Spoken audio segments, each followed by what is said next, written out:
من أكتر التحديات اللي بتقابل الطلبة في الآيلتس إزاي أزود حصيلة كلماتي ويبقى عندي academic words عشان اللكسيكال resources بتاعتي تعلى. هناخد في كل فيديو 3 كلمات فقط، كل كلمة هنعرف معناها كويس وكمان هنستخدمها في جملة خاصة فقط بالآيلتس. أول كلمة معانا النهاردة هي indispensable. indispensable معناها شيء مهم لا غنى عنه. Some celebrities are worthy of being praised because of their indispensable role. مشاهير كتير يستاهلوا الوضع والمكانة اللي هم فيها بسبب دورهم المهم اللي لا غنى عنه. الكلمة التانية اللي عندنا هي contemporary epoch، يعني العصر الحالي.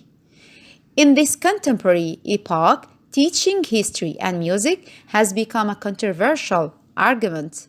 يعني تدريس الموسيقى ولا تدريس التاريخ دلوقتي بقى موضوع جدال واسع بين الناس في الوقت الحالي. الكلمة الثالثة اللي عندنا هي panacea، وpanacea دي يمكن كلمة جديدة شوية بس مهمة جدا في الآيلتس. ده panacea معناها الحل الأمثل أو أفضل حل للموضوع أو للمشكلة دي.